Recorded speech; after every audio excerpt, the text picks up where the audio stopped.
Guys welcome to நாகாஸ்டிக்ஸ். எப்போவுமே நம்ம சேனலில் ஸ்டூடெண்ட்ஸ்க்கு ரொம்பவே யூஸ்ஃபுல்லாக இருக்கிற கண்டென்ட்லாம் இருக்கணும்னு ஆசைப்படுவேன். அந்த வகையில் இன்றைக்கி நம்ம இங்கிலீஷ் ஸ்டார்ட் பண்ணலாங்க. அதுவும் மெயினாக யாருக்குன்னு சொல்லி பார்த்தீங்கன்னா, ஒரு செட் ஆஃப் ஸ்டூடெண்ட்ஸ் ஒரு குரூப் ஆஃப் ஸ்டூடெண்ட்ஸ்க்கு இந்த 10th எக்ஸாம் 12th எக்ஸாம்லாம் வந்துச்சுன்னா கடவுள் பக்தியும் கூடவே வந்துடும். அதுவும் இங்கிலீஷ் எக்ஸாம் வந்துச்சுன்னு வைங்களேன், கடவுளே உங்களுக்கு 100 தேங்காய் வேணாலும் உடைக்கிறேன், என்னை எப்படியாச்சும் பாஸ் பண்ண வச்சுருங்கன்னு சொல்லிட்டு கடவுளுக்கு கமிஷன்லாம் கொடுத்து பாஸ் ஆவாங்க. அந்த செட் ஆஃப் ஸ்டூடெண்ட்ஸ்க்கு இந்த வீடியோ ரொம்பவே யூஸ்ஃபுல்லாக இருக்கும்னு நினைக்கிறேன். ஏன்னா அப்படி பாஸ் பண்ணி வந்த ஒரு ஸ்டூடெண்ட் தான் நானும். அண்ட் எனக்கும் எப்படி ஒரு ஐடியா கிடச்சிது அப்படின்னு சொல்லி பார்த்தீங்க அப்படின்னா, என்னோட 2 ஃப்ரெண்ட்ஸால் தான், பிரேம்குமார் அண்ட் தமிழ்வேந்தன் வெற்றி, அவங்களால தான் ஒரு இங்கிலீஷில் ஓரளவுக்கு ஐடியா கிடச்சிது. ஸோ இந்த வீடியோ சீரிஸில் என்ன பண்ண போகிறேன்னா, எனக்கு தெரிஞ்சதை மற்றவங்களுக்கு சொல்லிக் கொடுக்க போகிறேன், அவ்வளோதான். சப்போஸ் உங்களுக்கு அடிஷ்னலாக எதுவும் தெரிஞ்சுது அப்படின்னா அதை கமெண்டில் ஷேர் பண்ணுங்கள். நானும் தெரிஞ்சுக்கிறேன், மற்றவங்களும் தெரிஞ்சுப்பாங்க. மெயினாக இந்த வீடியோ கோர்ஸ் எப்படி இருக்கும்னு சொல்லி பார்த்தீங்க அப்படின்னா, எந்த பெர்ஸ்பெக்டிவில் இருக்கும்னு சொல்லி பார்த்தீங்கன்னா, இந்த பேங்கிங் எஸ்எஸ்சி படிக்கிறாங்க இல்லையா, பேங்கிங் அண்ட் எஸ்எஸ்சி படிக்கிறாங்க இல்லையா, அந்த ஸ்டூடெண்ட்ஸ்க்கு ரொம்பவே யூஸ்ஃபுல்லாக இருக்கும். ஏன்னா அந்த எக்ஸாம் பெர்ஸ்பெக்ஷன்லாம் இது பண்ண போகிறேன். எப்படி படிக்க போகிறோம்னு சொல்லி பார்த்தீங்கன்னா, டாபிக் பை டாப்பிக்காக படிக்க போகிறோம்.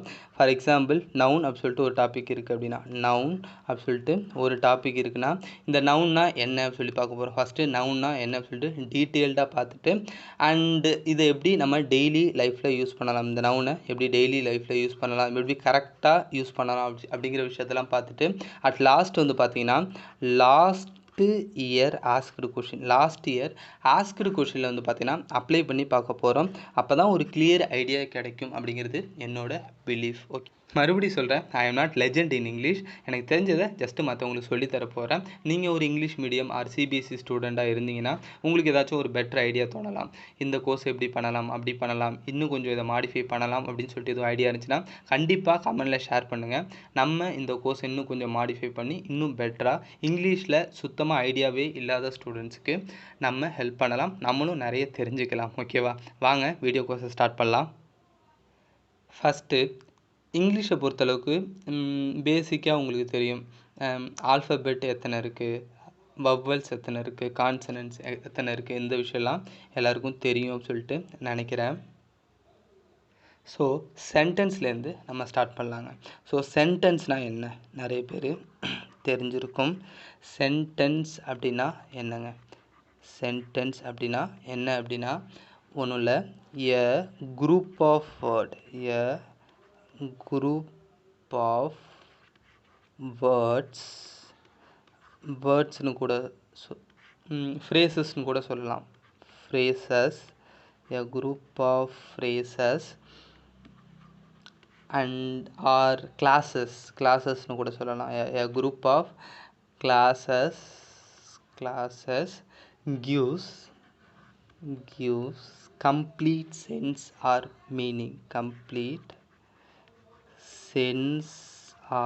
meaning, இதாங்க சென்டென்ஸ். நம்ம ரொம்பவே பேசிக்லேருந்து எல்லாத்தையும் பார்க்கலாம். கம்ப்ளீட் சென்ஸ், ஒரு group of words complete sense கொடுத்துச்சு அப்படின்னா அதை தான் சென்டென்ஸ் அப்படி சொல்லி சொல்கிறாங்க. ஸோ மறுபடியும் சொல்ல பாருங்கள், a group of words or phrase or clauses give complete sense or meaning, it's a sentence. இந்த சென்டென்ஸுக்கு மீனிங் புரிஞ்சினாலே உங்களுக்கு சென்டென்ஸ்னால் என்னென்னு மீனிங் புரிஞ்சிடும். அப்படி புரியலனா வாங்க புரிகிற மாதிரி சொல்கிறேன். இப்போ ஃபார் எக்ஸாம்பிள் ஒரு சென்டென்ஸ் எழுதுகிறேன், Chennai is a big city அப்படி சொல்லிட்டு ஒரு சென்டென்ஸ் எழுதுகிறேன்னு வைங்களேன். பிக் சிட்டி அப்படி சொல்லிட்டு ஒரு சென்டென்ஸ் எழுதுனா, இங்கே சென்னை அப்படிங்கிறது ஒரு word, is a big city எல்லாமே each and every single part ஒரு வேர்டு. கரெக்டாக, இது ஒரு வேர்டு, இது ஒரு வேர்டு, இது ஒரு வேர்டு, இது ஒரு word. So a group of words gives complete sense. இங்கே ஒரு கம்ப்ளீட் சென்ஸ் இருக்குது, சென்னை ஒரு பெரிய நகரம் அப்படின்னு சொல்லிட்டு ஒரு கம்ப்ளீட் சென்ஸ் இருக்குது. இதுதான் சென்டென்ஸ் சொல்கிறாங்க. ஒரு சென்ஸ் கொடுக்கறது தான் சென்டென்ஸ் அப்படி சொல்லி சொல்கிறாங்க. இன்னொரு எக்ஸாம்பிள் பார்த்தீங்கன்னா, we are penetrating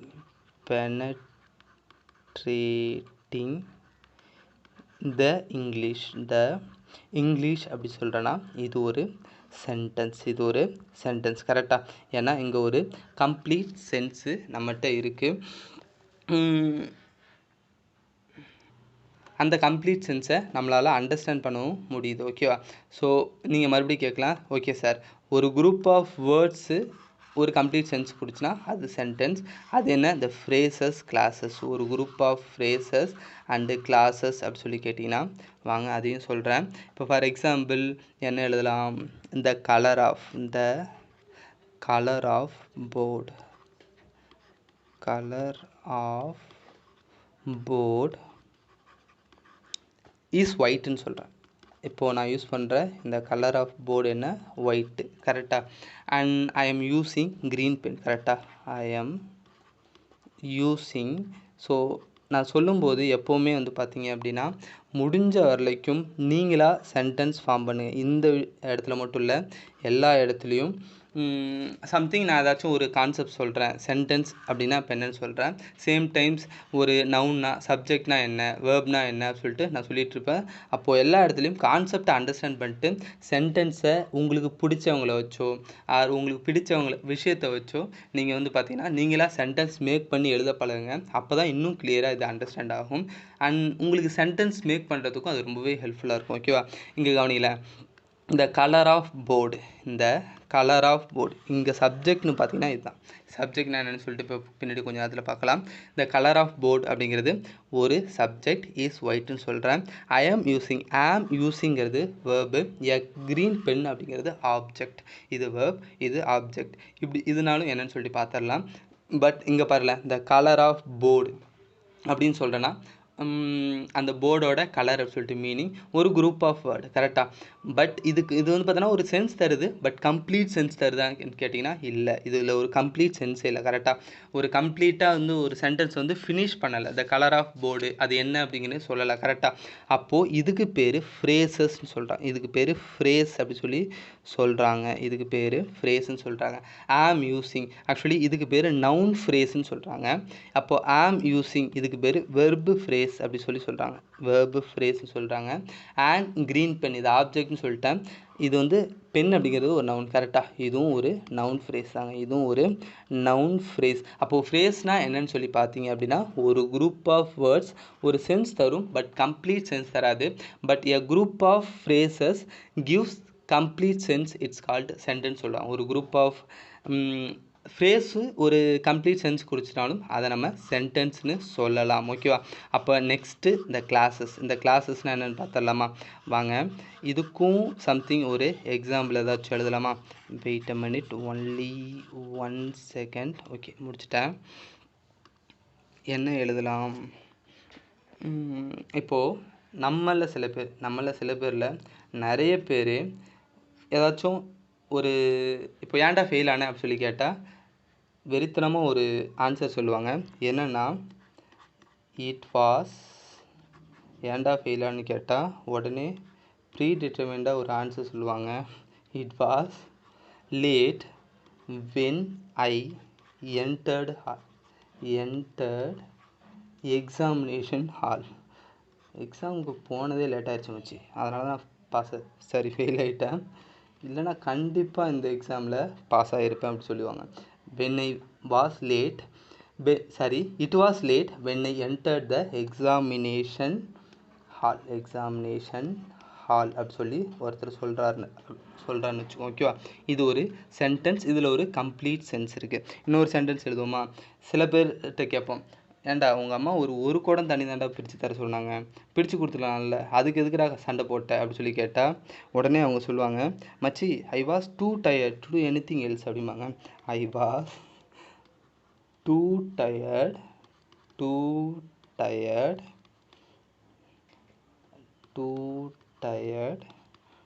do anything else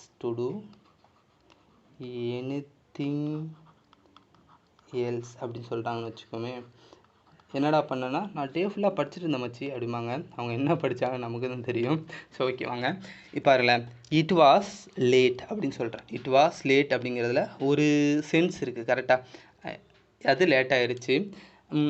இங்கே ஒரு கம்ப்ளீட் சென்ஸ் வருது. When I enter the examination hall, நான் எக்ஸாமில் நுழைஞ்ச அப்போ அப்படிங்கிற மாதிரி மீனிங். கரெக்டாக? ஆனால் இது ஒரு கம்ப்ளீட் சென்டென்ஸ், சாரி ஒரு கம்ப்ளீட் சென்ஸ் தரல, கம்ப்ளீட் மீனிங் தரல. பட் ஈவன் தோ இங்கே சப்ஜெக்ட் இருக்குது, வேர்ப் இருக்குது, எக்ஸாமினேஷன் ஹால் அப்படிங்கிறது ஒரு ஆப்ஜெக்ட். இதெல்லாம் எப்படி சொல்லிட்டு நான் டீட்டெயிலாக இப்போ கொஞ்ச நேரத்தில் சொல்லித்தரேன். இப்போ ஜஸ்ட்டு கவனிச்சுக்கோங்க. இப்படி ஒரு 2 பார்ட் இருக்குது. இந்த 2 பார்ட்டில் ஒரு பார்ட்டுக்கு கம்ப்ளீட் சென்ஸ் இருக்குது, இன்னொரு சம்திங் ஏதாச்சும் ஒரு கம்ப்ளீட் பண்ணுறதுக்கு ஏதாச்சும் ஒரு சென்டென்ஸோ ஒரு வேர்ட்ஸோ தேவை. கரெக்டாக? அப்படி இருக்கிறது தான் கிளாஸஸ் சொல்கிறாங்க. இதை மெயின் கிளாஸஸ் சொல்கிறாங்க. இதெல்லாம் நம்ம ஸ்கூல்லேயே படிச்சிருப்போம். இதை சபார்டினேட் கிளாஸ்ன்னு சொல்கிறாங்க. சபார்டினேட் கிளாஸ் வந்து பார்த்திங்கன்னா, அதாவது மெயின் கிளாஸுக்கு ஒரு கம்ப்ளீட் சென்ஸ் இருக்கும், சபார்டினேட் கிளாஸுக்கு கம்ப்ளீட் சென்ஸ் இருக்காது. ஈவன் தோ அதில் சப்ஜெக்ட்டு, வேர்பு, ஆப்ஜெக்ட் எது வேணாலும் இருக்கலாம். பட் ஃப்ரேஸில் அப்படிலாம் எதுவுமே இருக்காதுங்க. ஓகேவா? சேம் டைம் இங்கே பாருல, இட்ஸ் டூ டயர்ட், ரொம்ப டயர்டாக இருந்தேன். டு டூ எனிதிங் எல்ஸ், இதில் பார்த்தீங்கன்னா இது சபார்டினேட் கிளாஸ், இது மெயின் கிளாஸ்ன்னு சொல்கிறாங்க. ஓகேவா? ஒரு குரூப் ஆஃப் வேர்டு வந்து பார்த்தீங்க அப்படின்னா ஓரளவுக்கு அதாவது ஒரு பார்ட் வந்து பார்த்தீங்கன்னா கம்ப்ளீட் சென்ஸ் தரும், இன்னொரு பார்ட் கம்ப்ளீட் சென்ஸு தராது. ஓகேவா? இதெல்லாம் நம்ம ஸ்கூல்லேயே படிச்சிருப்போம். எப்படி சொல்கிறது, ஃபஸ்ட்டு ஒரு இன்ட்ரோக்கு எப்படி இந்த மேரேஜ்னு ஒன்று நடந்துச்சுன்னா எப்படி மாங்கல்யம் தந்துனானேன்னு ஆரம்பிக்கிறாங்களோ அதே போல் இங்கிலீஷ் ஸ்டார்ட் பண்ணால் இதெல்லாம் ஒரு பேசிக். அதனால் ஜஸ்ட்டு சொல்லிடுறேன். ஒரு குரூப் ஆஃப் வேர்ட்ஸ் வச்சு தான் நம்ம வந்து சென்டென்ஸ் ஃபார்ம் பண்ணணும், இல்லை சிங்கிள் வேர்ட்ஸ் வச்சும் நம்ம சென்டென்ஸ் ஃபார்ம் பண்ணலாம். For example, where are you going அப்படின்னு சொல்லி கேட்குறேன். சில பேர் என்ன சொல்லுவாங்க, ஹோம் அப்படின்னு சொல்லுவாங்க, சில பேர் ஹோம்னு சொல்லுவாங்க, சில பேர் கிளாஸுன்னு சொல்லுவாங்க, சில பேர் சம்திங் நான் மாலுக்கு போகிறேன், தேட்டருக்கு போகிறேன் அப்படின்னு சொல்லிட்டு சம்திங் எக்ஸட்ரா ஒரு ஆன்சர் வரும். இந்த ஹோம், வேர் ஆர் யூ கோயிங்னு கேட்குறேன், இதுலேயே சென்ஸ் கிடச்சிருது. வேர் ஆர் யூ கோயிங் கேட்டால் ஆக்சுவலி இங்கே ஒரு ஹிடன் வேர்ட்ஸ், அதாவது சில வேர்ட்ஸ் வந்து ஹிடனாக இருக்குது. ஐ ஆம் கோயிங் டு ஹோம் அப்படிங்கிறது தான் இதோட மீனிங். பட் அவங்க எதுவும் சொல்கிறதில்ல, ஹோம் அப்படின்னு மட்டும் சொல்கிறாங்க.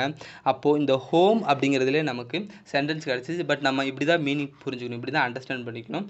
அப்போது இதையே ஒரு சென்டென்ஸ் சொல்கிறாங்க, சிங்கிள் வேர்டு இருந்தாலும் சென்டென்ஸ் சொல்கிறாங்க. For example, run run run அப்படி சொல்லுவாங்கள்ல, ஓடு ஓடு ஓடு ஃபாஸ்ட் அப்படிங்கிறலாம் சொல்கிறாங்கல்ல, அப்போது அதுவும் ஒரு சென்டென்ஸ். இம்பேரட்டிவ் சென்டென்ஸில் வர அந்த கமெண்டெல்லாம் வந்து பார்த்திங்க அப்படின்னா ஒரு சென்டென்ஸாக சொல்லுவாங்க, சிங்கிள் வேர்டில் இருந்தாலும். ஓகேவா? ஜஸ்ட்டு தெரிஞ்சுக்கோங்க. நெக்ஸ்ட்டு சென்டென்ஸ் பேட்டர்ன் பார்க்கலாங்க. Sentence pattern or basic structure of sentence பார்க்கலாம். சென்டென்ஸ் பேட்டர்ன் ஆக்சுவலி இப்போது சென்டென்ஸ்னால் என்னென்னு பார்த்தோம். இந்த சென்டென்ஸை ஃபார்ம் பண்ணுறதுக்கு சில பேட்டர்ன் இருக்குங்க. சென்டென்ஸை ஃபார்ம் பண்ணுறதுக்கு சில பேட்டர்ன் இருக்குது. சென்டென்ஸ் பேட்டர்ன் அப்படின்னு சொல்கிறாங்க. ஃபார் எக்ஸாம்பிள், எங்கடா போகிற அப்படி சொல்லி கேட்குறேன். அதுக்கு பதிலாக அப்படி கேட்குறதுக்கு பதிலாக போகிறேன் எங்கடா அப்படி சொல்லி கேட்டால் நம்ம ஃப்ரெண்டு என்ன நினைப்பான், பைத்தியம் பிடிச்சிருச்சோ அப்படின்னு நினைப்பான். கரெக்டாக? ஸோ எங்கடா போகிற, என்னடா பண்ணுற அப்படிங்கிற மாதிரி நம்ம தமிழில் பேசும்போதே ஒரு ஆர்டராக தான் பேசுகிறோம். கரெக்டாக? அவள் பூ பறித்தாள் அப்படின்னு சம்திங் ஏதாச்சும் ஒன்று சொல்கிறேன்னா அதை குழப்பி சொன்னால் அதுக்கு ஒரு மீனிங் தருமா? இல்லை பார்க்குறவங்க பையன் சூப்பராக பேசுகிறான்னு தான் நினைப்பாங்களா? கண்டிப்பாக நினைக்க மாட்டாங்க. கரெக்டாக? Basic structure of sentence.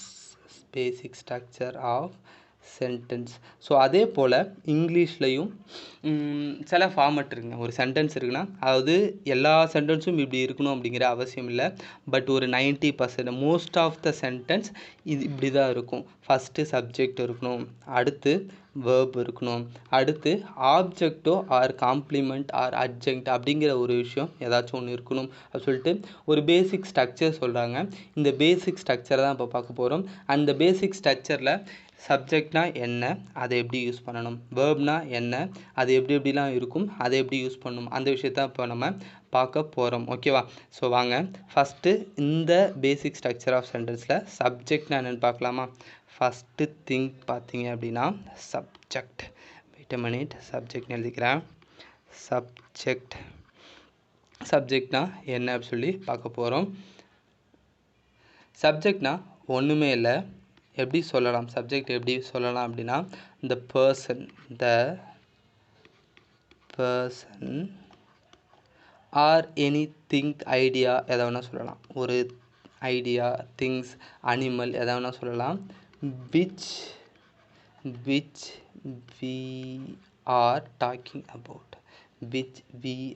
are talking about in the sentence.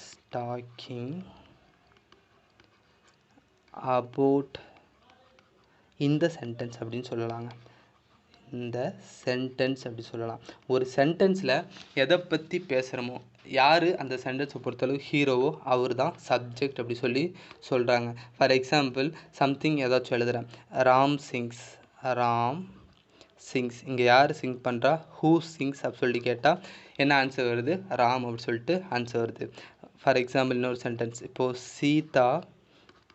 Sita looks happy அப்படி சொல்கிறேன். லுக்ஸ் ஹாப்பி அப்படி சொல்லிட்டு ஒரு சென்டென்ஸ் சொல்கிறேன் அப்படின்னா, இங்கே ஹூ லுக்ஸ் ஹாப்பி அப்படி சொல்லி கேட்டால் என்ன ஆன்சர் வரும், சீதா அப்படி சொல்லி ஆன்சர் வரும். கரெக்டாக. இன்னும் சிலர்லாம் சொல்லுவாங்கள்ல, English is just a language, is just a, இது ஜே, just a language, just a language, not a knowledge அப்படி சொல்லி சொல்லுவாங்க. இதை நம்ம ரொம்பவே கேள்விப்பட்டிருப்போம், ரொம்ப படத்துலையே பார்த்துருப்போம், நிறைய பேர் நமக்கு அட்வைஸ் பண்ணியிருப்பாங்க. இதில் வந்து பார்த்தீங்க அப்படின்னா, what is just language, English. கரெக்டாக. ஸோ இங்கிலீஷ் அப்படிங்கிறது ஒரு திங்க். இந்த இங்கிலீஷ் பற்றி தான் இங்கே பேசுகிறோம். ஸோ இங்கே இந்த இங்கிலீஷ் தாங்க சப்ஜெக்ட். மோஸ்ட் ஆஃப் த சென்டென்ஸில் வந்து பார்த்தீங்க அப்படின்னா, நவுன் அப்படிங்கிற ஒன்று தான் சப்ஜெக்டாக இருக்கும். பட் நவுன் தான் சப்ஜெக்டாக இருக்கணும் அப்படிங்கிற அவசியம்லாம் இல்லை. நம்ம எதை பற்றி பேசுகிறோமோ அது சப்ஜெக்டாக இருக்கும். வேர்பை கூட நம்ம ஒரு சப்ஜெக்டாக யூஸ் பண்ணலாம். ஓகேவா. ஸோ பட் அதோட ஃபார்மெட்டை லைட்டாக சேஞ்ச் பண்ணி யூஸ் பண்ணணும். எப்படின்னு சொல்லி பார்த்தீங்கன்னா, இப்போ ஃபார் எக்ஸாம்பிள், ஸ்மோக் அப்படிங்கிறது ஒரு வேர்ப். கரெக்டாக. பட் இப்படி ஒரு சென்டென்ஸ் நம்ம நிறைய கிராஸ் பண்ணியிருப்போம். Smoking is injurious to health. Injurious to health அப்படி சொல்லிட்டு நிறைய நம்ம கேள்விப்பட்டிருப்போம். இங்கே ஸ்மோக் அப்படிங்கிறது ஒரு வேர்ப். கரெக்டாக. ஸ்மோக் அப்படிங்கிறது ஒரு வேர்ப். பட் இந்த ஸ்மோக் அப்படிங்கிற வேர்பை நம்ம வந்து பார்த்திங்க அப்படின்னா சப்ஜெக்டாக யூஸ் பண்ணுறோம். ஐஎன்ஜி யூஸ் பண்ணி, இதுக்கு பேர் ஜெரண்ட் அப்படி சொல்லி சொல்கிறாங்க. ஒரு வேர்பை நவுனாவோ இல்லை சப்ஜெக்டாவோ ஆப்ஜெக்டாவோ யூஸ் பண்ணோன்னா நான் ஃபைனைட் வேர்ப் அப்படி சொல்லிட்டு நம்ம பின்னாடி படிப்போம். இதெல்லாம் டீட்டெயில்டாக நான் சொல்லித்தரேன். நெக்ஸ்ட்டு, இப்போ ஃபார் எக்ஸாம்பிள், நீங்கள் உங்களுக்கு பிடிச்ச மாதிரி என்ன வேணால் எழுதலாம். Walking is good for health, talking is bad for lovers அப்படி சொல்லிட்டு உங்களுக்கு என்ன பிடிக்குதோ அதை எழுதலாம். ஓகேவா. Same time, to reign is worth ambition. அப்படி சொல்கிறேன்னா, to reign is worth ambition. Reign அப்படின்னா ரூல் பண்ணுறதுங்க. இங்கே ரெயின் அப்படின்னா ரூல் பண்ணுறது. ஸோ ரூல் பண்ணுறது அப்படிங்கிறது ஒரு ஒர்த் ஆம்பிஷன் தானே. ஸோ அப்போது இங்கே டு ரெயின் இதை பற்றி தான் பேசுகிறோம். இதுதான் நம்ம சப்ஜெக்ட். ஓகேவா.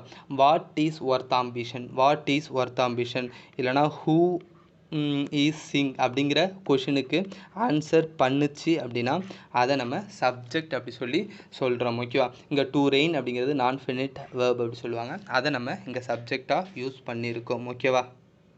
சேம் டைம் இங்கே இன்னொரு விஷயத்தை தெரிஞ்சுக்கோங்க. இது சப்ஜெக்ட் சொல்லிட்டேன். சப்ஜெக்ட்னால் எப்படி பார்க்கணும், இப்போது ஒரு சென்டென்ஸ் எடுத்துக்கோங்க.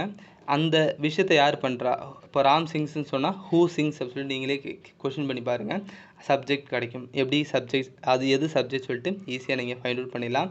இல்லைனா அந்த விஷயத்தை யார் எது பண்ணுச்சு அப்படிங்கிற மாதிரி கொஷின் கேட்டிங்க அப்படின்னா உங்களுக்கு வந்து பார்த்தீங்கன்னா சப்ஜெக்ட் ஈஸியாக கிடச்சிடும். ஸ்மோக்கிங் இஸ் இன்ஜூரியஸ் டு ஹெல்த்னு சொல்கிறேன்னா வாட் இஸ் இன்ஜூரியஸ் டு ஹெல்த்னு கேட்டிங்கன்னா உங்களுக்கு சப்ஜெக்ட் ஈஸியாக கிடச்சிடும்.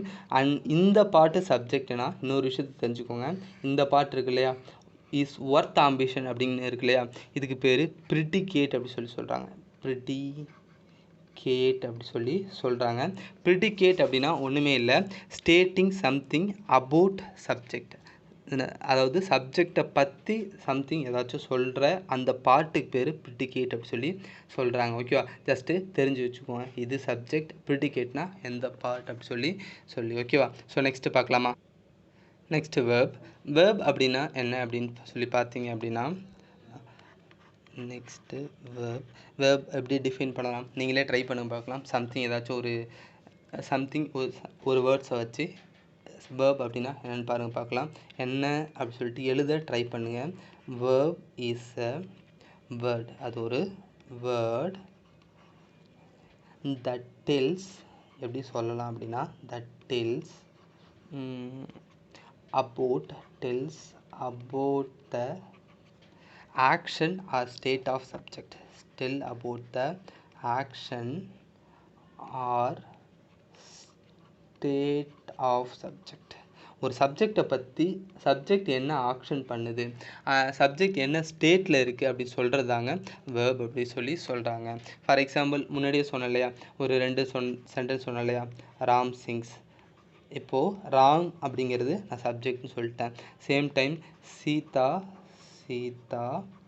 லுக்ஸ் ஹாப்பி அப்படி சொல்லிட்டு ஒரு 2 சென்டென்ஸ் இப்போ தான் பார்த்தோம். இது சிங்கிள் ஓ தான். லுக்ஸ் ஹாப்பி அப்படி சொல்லிட்டு இப்போ தான் ஒரு 2 சென்டென்ஸ் பார்த்தோம். கரெக்டாக? ஸோ இந்த சென்டென்ஸை பொறுத்தளவுக்கு இங்கே ராம் ஹூ சிங்ஸ்ன்னு கேட்டால் சப்ஜெக்ட் ஈஸியாக சொல்லிடுவீங்க. இவர் என்ன ஆக்ஷன் பண்ணுறாருன்னு பார்த்தீங்கன்னா சிங்ஸ். கரெக்டாக? அப்போது இதுதான் வேர்ப் அப்படி சொல்கிறாங்க. ஃபார் எக்ஸாம்பிள் இங்கே பாருங்களேன், சீதா லுக்ஸ் ஹாப்பி. இங்கே வந்து சீதா எந்த ஆக்ஷனுமே பண்ணலை, பட் அவங்களோட லுக்கை பற்றி பேசுகிறாங்க. அவங்களோட இது ஒரு ஸ்டேட், ஹாப்பி அப்படிங்கிறது ஒரு ஸ்டேட்டு, அவங்களோட அந்த லுக் அந்த ஸ்டேட்டை பற்றி பேசுகிறாங்க. அப்போது இதுவும் வேர்ப் அப்படி சொல்கிறாங்க. ஓகேவா? ஃபார் எக்ஸாம்பிள் சம்திங் ஏதாச்சும் ஒரு 2 சென்டென்ஸ் எழுதலாமா? உங்களுக்கு பிடிச்ச மாதிரி எந்த சென்டென்ஸ் வேணாலும் எழுதிக்கோங்க. இந்த சென்டென்ஸ் தான் எழுதணும் அப்படி சொல்லிட்டு அவசியமே இல்லை. ஓகேவா? நம்ம என்ன எழுதலாம், சில டைம்லாம் சொல்லுவாங்கள்ல நம்ம பசங்க, மச்சி அவன் என்ன செம்ம கடுப்பேற்றிட்டடா அப்படிம்பாங்க. அதுவும் இந்த லவ் பண்ணுற பசங்கள்லாம் அடிக்கடி சொல்கிற வார்த்தை ஷீ மேட் மீ ஆங்க்ரி. ஓகேவா? ஸோ வேறு என்ன எழுதலாம், ஒரு ஸ்டேட்டை பற்றி சம்திங். இப்போலாம் நிறைய ஊரில் மழை பெஞ்சிட்ருக்கு. So the weather is marvelous அப்படி சொல்லி எழுதலாமா? the weather is marvelousன்னு சொல்லி எழுதலாமா? அதுவும் சில பேர் இப்படி கேட்பாங்க, the weather is marvelous isn't it? Weather சூப்பராக இருக்குல்ல அப்படின்னு எழுதுவேன். இல்லை அப்படி சொல்கிறோம் இல்லையா, அதான் இருங்க 1 செகண்ட், marvelous. அப்போது isn't it the weather is marvelous isn't it அப்படி சொல்லி கேட்குறோம் அப்படின்னா, ஸோ சூப்பராக இருக்குல்ல அப்படி சொல்லி கேட்குறோம் இல்லையா. ஸோ இந்த 2 சென்டென்ஸில் பார்த்தீங்க அப்படின்னா இதில் என்னது, மேட் அப்படிங்கிறது ஒரு ஆக்ஷன். கரெக்டாக? அவங்க வந்து பார்த்தீங்கன்னா அப்படி பண்ணியிருக்காங்க. கரெக்டாக? அப்போது அது வேர்ப். இப்போ இங்கே யார் பண்ணால், ஹூ மேட் மீ ஆங்க்ரி அப்படி சொல்லி கேட்டால் சப்ஜெக்ட் ஷீ. கரெக்டாக? Next the weather is marvellous. What is marvellous அப்படி சொல்லி கேட்டால் த வெதர். அப்போது இது சப்ஜெக்ட்டு. இங்கே வந்து பார்த்தீங்க அப்படின்னா மார்வலஸ் அப்படிங்கிறது ஒரு ஸ்டேட்டு, அதை சொல்கிறதுக்கு தான் இந்த வேர்ப் ஈஸ் அப்படி சொல்லிட்டு யூஸ் பண்ணியிருக்காங்க. ஓகேவா? ஸோ புரிஞ்சிருச்சா சப்ஜெக்ட்னா என்ன, வேர்ப்னா என்னென்னு? நிறைய சென்டென்ஸில் இந்த ஸ்டூடெண்ட்ஸ் ஈஸியாக கண்டுபிடிக்கிற ஒரு விஷயம் சப்ஜெக்டையும் வேர்பையும் கண்டுபிடிச்சிருவாங்க. இதுக்கு மேலே ஸ்டெப் தான் ஒவ்வொருத்துக்குமே கஷ்டமாக இருக்கும். என்னென்னா இந்த வேர்ப்லேயே வந்து பார்த்தீங்கன்னா ஒரு சென்டென்ஸை பார்த்து அந்த வேர்ப் ட்ரான்சிட்டிவ் வேர்பா இன்ட்ரான்சிட்டிவ் வேர்பான்னு சொல்லணும். ஒரு சென்டென்ஸில் நமக்கு இதெல்லாம் இம்பார்ட்டன்ட்ங்க. ஒரு சென்டென்ஸை பார்த்து அந்த சென்டென்ஸில் இருக்கிற வேர்ப் ட்ரான்சிட்டிவ் வேர்பா ஆர் இன்ட்ரான்சிட்டிவ் வேர்பா அப்படி சொல்ல தெரியணும். ஓகேவா? ஏன்னா இந்த ஆக்டிவ் வாய்ஸ் பேசிவ் வாய்ஸ்லாம் வந்து பார்த்தீங்க அப்படின்னா இன்ட்ரான்சிட்டிவ் வந்து பார்த்தோன்னா பேசிவ் ஃபார்முக்கு மாற்றவே முடியாது அப்படின்லாம் சொல்லுவாங்க. அண்ட் இந்த ட்ரான்சிட்டிவ் வேர்பை வச்சு தான் நம்ம ஆப்ஜெக்ட்டும் நம்ம கண்டுபிடிக்க முடியும். அப்போ ட்ரான்சிட்டிவ் வேர்ப்னா எப்படி சொல்லலாம் அப்படின்னா, இந்த ஆக்ஷன், இந்த ட்ரான்சிட்டிவ் வேர்ப்னா இந்த வேர்டுலேயே வந்து பார்த்தீங்கன்னா அதோட மீனிங் இருக்குங்க. என்ன அப்படி சொல்லிக்கிட்டாங்க கவனிக்கல, இந்த ஆக்ஷன் டன்டு பை, சரினா டினோட்டட் பைன்னு வச்சுக்கலாம். Action denoted by the verb passes எப்படி சொல்கிறான்னு பாருங்கள். Passes over from subject to object. அதாவது சப்ஜெக்ட் டு ஆப்ஜெக்ட். சிம்பிளாக எப்படி அதாவது இந்த action denoted by the verb. ஒரு வேர்ப் அப்படின்னாலே இப்போ தான் சொன்னேன், அது ஒரு ஆக்ஷனை டினோட் பண்ணும் அப்படின்னு சொன்னேன். கரெக்டாக? வேர்ப்னாலே ஒரு ஆக்ஷனை டினோட் பண்ணுன்னு சொன்னேன். இந்த action denoted by the verb passes over from subject to object, அதாவது சப்ஜெக்ட்லேருந்து ஆப்ஜெக்ட்டுக்கு எனக்கு வந்து பாஸ் ஆகணுங்க. ஓகேவா? அப்படி பாஸ் பண்ணுனா அது ட்ரான்சிட்டிவ் வேர்ப்னு சொல்கிறாங்க. சிம்பிளாக சொல்கிற மாதிரில சிம்பிளாக இங்கே வேணால் எழுதி வச்சுக்கோங்க. ட்ரான்ஸ்ஃபர் இந்த ட்ரான்சிட்டிவ் வேர்ப் என்ன பண்ணும் அப்படின்னா, இந்த ட்ரான்சிட்டிவ் வேர்பு என்ன பண்ணும் அப்படின்னா, transfer the action subject to object, சப்ஜெக்ட்லேருந்து ஆப்ஜெக்ட்டுக்கு ஆக்ஷனை ட்ரான்ஸ்ஃபர் பண்ணும். மெயினாக இந்த ட்ரான்சிட்டிவ் வேர்போட வேலையே தாங்க. இந்த ட்ரான்சிட்டிவ் வேர்போட வேலை இல்லைனா இந்த ட்ரான்சிட்டிவ் வேர்ப் எப்படி இருக்கும் அப்படின்னா, ஆக்ஷனை சப்ஜெக்ட்லேருந்து ஆப்ஜெக்ட்டுக்கு ட்ரான்ஸ்ஃபர் பண்ணும். அது எப்படி சார் ட்ரான்ஸ்ஃபர் பண்ணும் அப்படின்னு சொல்லி கேட்டிங்கன்னா, வாங்க சில எக்ஸாம்பிள் பார்த்தா ரொம்பவே கிளியராக புரிஞ்சிடும். ஃபார் எக்ஸாம்பிள் ஏதாச்சும் ஒரு சென்டென்ஸ் எடுக்கலாம். என்னென்னா, கவனிங்களேன், the boy kicks the football அப்படி சொல்கிறான். the boy kicks the football அப்படின்னு நான் சொல்கிறேன்னா, the boy kicks the football அப்படின்னு நான் சொல்கிறேன் அப்படின்னா, இங்கே பாருல, இங்கே சப்ஜெக்ட் என்ன, the boy, இந்த சப்ஜெக்ட் என்ன, the boy. கரெக்டாக? கிக்ஸ் அப்படிங்கிறது ஒரு ஆக்ஷன், அதாவது உதைக்கிறாரு. கரெக்டாக? இந்த பாய் தான் உதைக்கிறாரு. அது கிக்ஸுங்கிறது ஒரு ஆக்ஷன். கரெக்டாக? அந்த ஆக்ஷனை எது ரிசீவ் பண்ணுது? இந்த ஃபுட்பால். அவர் கிக் பண்ணுறத, இந்த பாய் கிக் பண்ணுறத எது ரிசீவ் பண்ணுது? இந்த ஃபுட்பால். கரெக்டாக? அப்போது இது தாங்க ஆப்ஜெக்ட். ஓகேவா? இது சப்ஜெக்ட், அப்போது இது வேர்பு. ஓகேவா? பட் இது ட்ரான்சிட்டிவ் வேர்புன்னு சொல்கிறாங்க. வேர்ப்லேயே வந்து பார்த்தீங்கன்னா ஸ்பெசிஃபை பண்ணி சொல்லணும் அப்படின்னா இந்த ட்ரான்சிட்டிவ் வேர்புன்னு சொல்கிறாங்க. ஏன்னா இது இந்த சப்ஜெக்ட்லேருந்து ஆக்ஷனை ஆப்ஜெக்ட்டுக்கு ட்ரான்ஸ்ஃபர் பண்ணுது. புரிஞ்சுதா? இப்போது இன்னொரு சென்டென்ஸ் கூட சொல்கிறேன் பாருங்கள. இப்போது சீதா என்கரேஜ்ட் ஹர் ஹஸ்பண்ட் அப்படி சொல்கிறேன். ஹஸ்பண்ட் அப்படி சொல்லி நான் ஒரு சென்டென்ஸ் சொல்கிறேன் அப்படின்னா, ஹஸ்பண்ட் அப்படி சொல்லி ஒரு சென்டென்ஸ் சொல்கிறேன் அப்படின்னா, இங்கே கவனிக்கல, இங்கே சப்ஜெக்ட் என்ன ஈஸியாக சொல்லிடுவீங்க. சப்ஜெக்ட் என்ன? சீதா. கரெக்டாக? என்கரேஜ் அப்படிங்கிறது ஒரு ஆக்ஷன், அப்போ அதுதான் வேர்ப். இது சப்ஜெக்ட், இது வேர்பு. அண்ட் சீதா என்ன பண்ணுறாங்க? என்கரேஜ் பண்ணுறாங்க. என்கரேஜுங்கிறது நமக்கு ஒரு ஆக்ஷன். அதை யார் ரிசீவ் பண்ணுறா? Her husband. கரெக்டாக? அந்த என்கரேஜை யார் ரிசீவ் பண்ணுறா? Her husband. இதுதான் ஆப்ஜெக்ட் அப்படின்னு சொல்லி சொல்கிறாங்க. ஆப்ஜெக்ட் பற்றி இன்னும் டீட்டெயிலாகவே நம்ம இப்போ ஃபாலோவிங் அடுத்தடுத்து பார்க்கலாம். இப்போது ஃபஸ்ட்டு அண்டர்ஸ்டாண்ட் பண்ணிக்கோங்க. ஓகேவா? அப்போது இந்த வேர்போட பேர் ட்ரான்சிட்டிவ் வேர்ப் அப்படி சொல்லி சொல்கிறாங்க. ஓகேவா? Most of the transitive verb பார்த்தீங்கன்னா, ட்ரான்சிட்டிவ் வேர்புக்கு பின்னாடி ஆப்ஜெக்ட் தான் வரும். ஓகேவா? அப்போது இன்ட்ரான்சிட்டிவ் வேர்ப்னா என்ன? அப்போது இப்போ தான் சொன்னீங்க, ட்ரான்சிட்டிவ் வேர்ப்னா ஆக்ஷனை ட்ரான்ஸ்ஃபர் பண்ணும். அப்போ அப்படியே அதுலேயே இருக்குது பாருல, ட்ரான்சிட்டிவ்னா ட்ரான்ஸ்ஃபர் பண்ணும். அப்போ இன்ட்ரான்சிட்டிவ்னா என்ன? இன்ட்ரான்சிட்டிவ் அப்படின்னா என்னவா இருக்கும்? இன்ட்ரான்சிட்டிவ் வேர்ப் அப்படின்னா ஆக்ஷனை ட்ரான்ஸ்ஃபர் பண்ணாது. ஓகேவா? அவ்வளோதாங்க, சிம்பிள். ஐ திங்க் நீங்களும் இதை யோசிச்சிருப்பீங்கன்னு நினைக்கிறேன். அப்போ அதை எப்படி எழுதலாம் அப்படின்னா,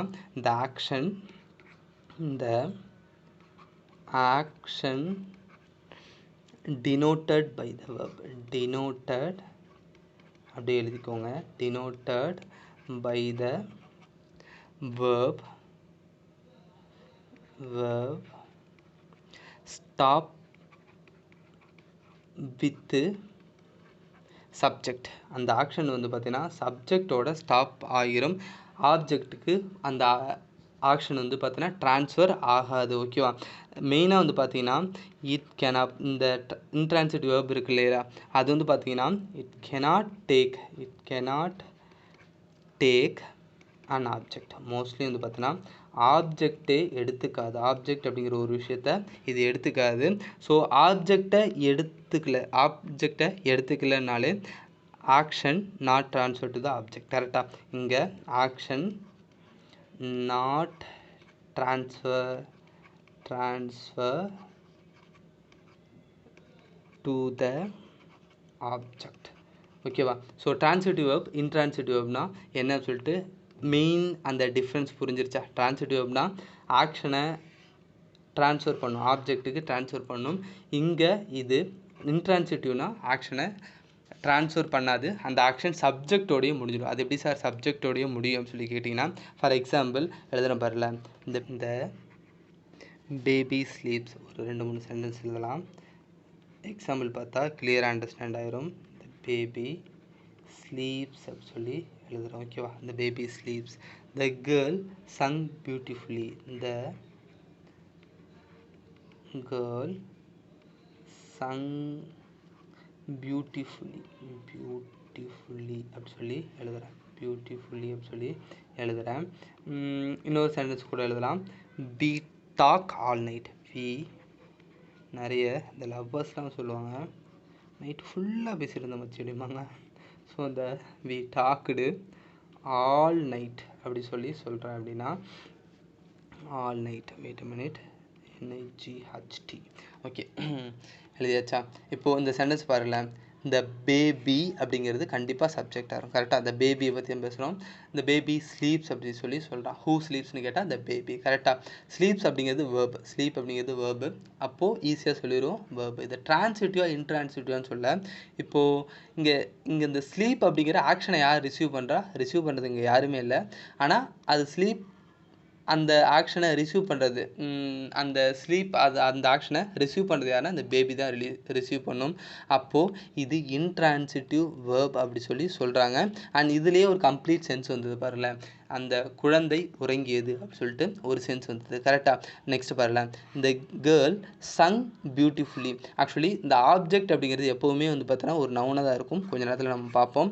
இந்த மாதிரி அட்வர்போ அட்ஜெக்டிவோ இருக்காது. இது சங் பியூட்டிஃபுல்லி அப்படி சொல்லிட்டு எதை மென்ஷன் பண்ணுதுன்னா இந்த சிங் பண்ணுறதா சொல்லுது, இந்த கேர்ளை சொல்லலை. கரெக்டாக? அப்போ இது ஒரு அட்வர்பு.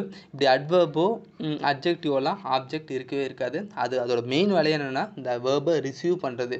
இந்த வேர்போட ஆக்ஷன் சிங் அப்படிங்கிற ஆக்ஷனை ரிசீவ் பண்ணுறது. இது ரிசீவ்லாம் எதுவுமே பண்ணல. கரெக்டாக? அப்போது இது ஒரு இன்ட்ரான்சிட்டிவ் வேர்ப்னு சொல்லலாம். ஓகேவா? We talked all night. இப்போ வி டாக்டு, வி அப்படிங்கிறது சப்ஜெக்ட், டாக்டு அப்படிங்கிறது வேர்ப். கரெக்டாக? டாக் அப்படிங்கிறது ஒரு ஆக்ஷன். கரெக்டாக? அப்போ அது கண்டிப்பாக வேர்பாக தான் இருக்க முடியும். பட் இந்த வேர்ப் பார்த்தீங்க அப்படின்னா அந்த டாக் அப்படிங்கிற ஆக்ஷனை யார் ரிசீவ் பண்ணா அப்படின்னா இந்த வி, நாம அப்படிங்கிற மாதிரி மீனிங். கரெக்டாக? அவங்க தான் ரிசீவ் பண்ணியிருப்பாங்க. ஆல் நைட்லாம் ரிசீவ் பண்ணலை. கரெக்டாக? அப்போது இது ஒரு இன்ட்ரான்சிட்டிவ் வேர்ப் அப்படி சொல்லி சொல்கிறாங்க. புரிஞ்சுதா? இன்னும் தெளிவாக பார்க்கணும் அப்படின்னா நம்ம ஒரு கம்பேரிசன் எழுதுனா இன்னுமே பெட்டராக இது அண்டர்ஸ்டாண்ட் ஆகும். கவனிங்கள, இப்போ ஒரு கம்பேரிசன் எழுதுகிறேன் பாருங்கள். டிரான்சிட்டிவ் வேர்புக்கும் இன்ட்ரான்சிட்டிவ் வேர்புக்கும் ஒரு கம்பேரிசன் எழுதலாமா? இப்போது ஃபஸ்ட்டு சென்டென்ஸ் என்ன எடுத்துக்கலாம்னு சொன்னால், for example something she broke the class. She broke the class அப்படி சொல்லி சொல்கிறோம். ஓகேவா? அதை இன்ட்ரான்சிட்டிவில் சொல்லலாம் அப்படின்னா இந்த பெல் ரங் அப்படி சொல்லி சொல்லலாம். இந்த பெல் ரங் அப்படி சொல்லி சொல்லலாம். ஓகேவா? இப்போ இந்த சென்டென்ஸை கவனிக்கல. ஷீ அப்படிங்கிறது கண்டிப்பாக சப்ஜெக்ட், பார்த்தோன்னே கண்டுபிடிச்சிருங்க. ப்ரோக் அப்படிங்கிறது ஒரு ஆக்ஷன், ஈஸியாக சொல்லிடலாம் வேர்பு. த கிளாஸ், இந்த ப்ரோக் அப்படிங்கிற விஷயத்த எது ரிசீவ் பண்ணுது? கண்டிப்பாக இந்த கிளாஸ் தான். இவ்வளோ போய் ப்ரோக் பண்ணலாம். கரெக்டாக? அவள் தான் ப்ரோக் பண்ணா. பட் அந்த ஆக்ஷனை ரிசீவ் பண்ணுறது யார் ப்ரோக் ஆனது அப்படின்னு சொல்லி கேட்டால் இந்த கிளாஸு. கரெக்டாக? அப்போது இது ஆப்ஜெக்ட். ஸோ சப்ஜெக்ட்லேருந்து ஆப்ஜெக்ட்டுக்கு நமக்கு ட்ரான்ஸ்ஃபர் ஆகுது, அந்த ஆக்ஷன் ட்ரான்ஸ்ஃபர் ஆகுது. அப்போது இது டிரான்சிட்டிவ் வேர்ப். ஓகேவா? இந்த பெல் ரங், அந்த மணி ஒலித்தது அப்படின்னு சொல்லலாம். இது ஒரு கம்ப்ளீட் சென்ஸே தருது. பட் இந்த ரங் அப்படிங்கிற ஒரு ஆக்ஷனை இங்கே ரிசீவ் பண்ண யாருமே இல்லை. கரெக்டாக? அப்போது இது இன்ட்ரான்சிட்டிவ் வேர்பு. புரிஞ்சுதா? தெளிவாக புரிஞ்சுதா? இன்னும் 2-3 சென்டென்ஸ் கூட சொல்கிறேன் பாருங்க, சும்மா எழுதி வச்சுக்கோங்க. இல்லைனா உங்களுக்கு பிடிச்ச மாதிரி என்ன வேணால் எழுதி வச்சுக்கோங்க. ஓகேவா? ஹீ எழுதிக்கலாம். He open the door. He opened. நீங்களாக யோசிச்சு இல்லைனா உங்களுக்கு பிடிச்ச விஷயம், he open the beer bottle, he open something அப்படின்னு சொல்லிட்டு உங்களுக்கு எந்த விஷயம் பிடிச்சிருக்கோ அதை வச்சு எழுதுங்க. அப்போ தான் இந்த இங்கிலீஷ் இன்னும் நெக்ஸ்ட் டைம் நீங்கள் படிக்கும்போது ஒரு இன்ட்ரெஸ்டிங்காக இருக்கும். இன்னும் கொஞ்சம் நல்லா கிளியராக அண்டர்ஸ்டாண்டும் ஆகும். ஓகேவா? நாளை பின்ன நம்மளே இந்த சென்டென்ஸ் கூட யூஸ் பண்ணலாம். இங்கே என்ன எழுதியிருக்கேன்னா he opened the door and the door opened எழுதியிருக்கேன். ஓகேவா? ஸோ இது இங்கே வந்து பார்த்தீங்க அப்படின்னா he அப்படிங்கிறது சப்ஜெக்ட். இது அண்டர்ஸ்டாண்ட் ஆகிருக்கும்னு நினைக்கிறேன். சப்ஜெக்ட்டு ஓப்பன் அப்படிங்கிறது கண்டிப்பாக டிரான்சிட்டிவ் வேர்ப் தான். ஏன்னா ஓப்பன் ஏதோ அந்த அந்த ஆக்ஷன் ஓப்பனுங்கிற ஆக்ஷனை எது ரிசீவ் பண்ணுது? இந்த டோர் தான் அந்த ஆக்ஷன் வந்து ரிசீவ் பண்ணுது, வாங்கிக்குது. அந்த டோர் தான் ஓப்பன் ஆகுது. கரெக்டாக? அப்போது இது ஆப்ஜெக்ட். ஸோ ஆக்ஷன் ட்ரான்ஸ்ஃபர் ஆகுது. இந்த டோர் ஓப்பன்டு, அந்த இந்த அந்த கதவு திறந்திருந்தது அப்படிங்கிற மாதிரி மீனிங். கரெக்டாக? அப்போது சப்ஜெக்ட்டு இது நமக்கு வேர்பு, ஏன்னா இது ஒரு ஆக்ஷன். ஸோ இது இந்த ஆக்ஷனை ரிசீவ் பண்ணுறது இங்கே யாருமே இல்லை. கரெக்டாக? இந்த ஆக்ஷனை இது ரிசீவ் பண்ணுறது யாருமே இல்லை. ஸோ இது ஒரு இன்ட்ரான்சிட்டிவ் வேர்ப் நம்ம சொல்லலாம். ஓகேவா? அட் லாஸ்ட் ஒரே ஒரு சென்டென்ஸ் மட்டும் எழுதிக்கினீங்க. நிறைய எக்ஸாம்பிள் இருந்துச்சுன்னா ஈஸியாக நம்ம அண்டர்ஸ்டாண்ட் பண்ணிக்கலாங்க. இப்போ இல்லை, நீங்கள் எப்போ இதை ஓப்பன் பண்ணி பார்த்தாலும் செம்மையாக அண்டர்ஸ்டாண்ட் ஆகும். ஹி மூவ்ஸ் த டேபிள் அப்படி சொல்கிறேன். ஹி மூவ்ஸ் த டேபிள் அப்படி சொல்கிறேன். அடுத்தது இந்த டேபிளை வச்சு இந்த மூவ்மெண்ட்டை வச்சு இந்த எர்த் மூவ்ஸ் அப்படி சொல்கிறேன். எர்த் மூவ்ஸ் அப்படி சொல்கிறேன் அப்படின்னா இங்கே உங்களுக்கு இப்போது தெளிவாகவே ஐடென்டிஃபை பண்ணியிருப்பீங்க. ஹி அப்படிங்கிறது சப்ஜெக்ட், மூவ் அப்படிங்கிறது வேர்ப், த டேபிள் இந்த அந்த மூவ்மெண்ட்டை யார் ரிசீவ் பண்ணுறா? இந்த டேபிள். கரெக்டாக? அப்போது இது ஆப்ஜெக்ட், இது டிரான்சிட்டிவ் வேர்ப். ஓகேவா? இந்த எர்த் அப்படிங்கிறது சப்ஜெக்ட், ஏன்னா இதுதான் இங்கே மூவ் ஆகுது. கரெக்டாக? ஹூ மூவ்ஸ், நான் வாட் மூவ்ஸ் அப்படின்னு சொல்லி கேட்டிங்கன்னா இந்த எர்த்து. அண்ட் ஒரு மூவ்மெண்ட் அப்படிங்கிறது ஒரு ஆக்ஷன். கரெக்டாக? அப்போ அது வேர்பு. பட் அந்த ஆக்ஷனை ரிசீவ் பண்ண பின்னாடி யாருமே இல்லை. கரெக்டாக? அப்போது அது பார்த்தீங்க அப்படின்னா இன்ட்ரான்சிட்டிவ் வேர்ப். தெளிவாக புரிஞ்சா? இன்ட்ரான்சிட்டிவ் வேர்ப், டிரான்சிட்டிவ் வேர்ப்னா என்னென்னு உங்களுக்கு கண்டுபிடிக்க தெரியணும். எக்ஸாமில் இது டிரான்சிட்டிவ் வேர்பா இன்ட்ரான்சிட்டிவ் வேர்பாலாம் கேட்க மாட்டாங்க. பட் இதை வச்சு தான் நம்ம வந்து பார்த்தோன்னா நிறைய இடத்துல எரர்லாம் கண்டுபிடிப்போம். ஓகேவா? ஃபார் எக்ஸாம்பிள் இந்த ப்ரொனவுன்லாம் வந்து பார்த்தீங்கன்னா ஆப்ஜெக்டை இப்படி யூஸ் பண்ணணும். அண்ட் ஆப்ஜெக்ட் ஃபார்மில் வரும்போது அப்ஜெக்டிவ் கேஸ்ன்னு சொல்லுவாங்க. இந்த ஃபார்மேட்டில் நம்ம வந்து பார்த்திங்கன்னா யூஸ் பண்ணணும் அப்படிலாம் நமக்கு நிறைய எரர் இருக்கும். ஓகேவா? ஆப்ஜெக்ட் ஓகேவா? ஸோ கவனிங்க. அப்போ கூடவே இந்த ஆப்ஜெக்ட் என்னென்னு பார்த்துடலாங்க. இப்போ தான் டிரான்சிட்டிவ் வேர்பு இன்ட்ரான்சிட்டிவ் வேர்ப்லாம் பார்த்தோம். இந்த ஆப்ஜெக்டை பார்த்துட்டு கூட அந்த டிரான்சிட்டிவ் இன்ட்ரான்சிட்டிவ் வேர்பெல்லாம் ஒன்ஸ் எடுத்து பாருங்கள், இன்னும் தெளிவாகவே ஐடியா கிடைக்கும். ஓகேவா? ஆப்ஜெக்ட்னா என்னென்னு இப்போ தான் சொன்னேன். ஆப்ஜெக்ட் இஸ் த நவுனுங்க. Object is the noun. இது ஒரு நவுனு. ஓகேவா? நவுன்னா என்னன்னு நெக்ஸ்ட்டு கிளாஸில் நான் எக்ஸ்பிளைன் பண்ணுறேன். Object is a noun. இதெல்லாம் பேசிக்குங்க. ஏன்னா நிறைய இடத்துல இது நவுனு, இது ப்ரொனவுனு, அண்ட் இது ப்ரிப்போசிஷன், அட்வர்பு, இதை எப்படி யூஸ் பண்ணணும் அப்படி யூஸ் பண்ண சொல்லுவாங்க. அப்படி சொல்லும்போது நமக்கு ஆப்ஜெக்ட்னா என்ன அப்படிங்கிற ஒரு விஷயம் தெளிவாக தெரியணும். ஓகேவா? So object is a noun that receives. இப்போ தான் சொன்னேன். ஆப்ஜெக்ட் என்ன பண்ணும்? Receive the action. Receives the action from the verb. Action from the verb. Action from the verb அப்படி சொல்லலாம். அது நார்மல் வேர்ப் இல்லை, ஆக்டிவ் டிரான்சிட்டிவ் வேர்ப்னு கூட தெளிவாக சொல்லலாம். இல்லைனா எப்படி எழுதிக்கோங்க, இந்த வேர்ப்னு எழுதிட்டு கீழே எப்படி எழுதிருங்க, ஆக்டிவ் டிரான்சிட்டிவ் வேர்ப். இந்த வேர்ப் எப்படி இருக்கும் அப்படின்னா ஆக்டிவ் வாய்ஸ், பேசிவ் வாய்ஸ், அதில் இருக்கிற ஆக்டிவ் பேசிவ் வாய்ஸில் இருக்கிற ஆக்டிவ் டிரான்சிட்டிவ் வேர்பாக தான் இருக்கும். ஆக்டிவ் டிரான்சிட்டிவ் வேர்பாக தான் இருக்கும் இந்த வேர்பு பார்த்தீங்க அப்படின்னா. இதுக்கு இப்போ தான் நம்ம ஆப்ஜெக்ட்னா எப்படி இருக்கும் சென்டென்ஸ்லாம் பார்த்தோம். சும்மா ஒரு 2 சென்டென்ஸ் வேணால் நீங்கள் எழுதி வச்சுக்கோங்க. இப்போ ஃபார் எக்ஸாம்பிள் ஹீ அட்வைஸ்டு மீன்னு சொல்கிறேன். My teacher advised me, my father advised me, என்னன்னு எழுதிக்கோங்க. ஹீ அட்வைஸ்டு மீ அப்படி சொல்லிட்டு ஒரு சென்டென்ஸ் சொல்கிறேன். இன்னொரு சென்டென்ஸ் ஃபார் எக்ஸாம்பிள் என்ன எழுதலாம் அப்படின்னா Vadivelu entertained every one. Vadivelu entertained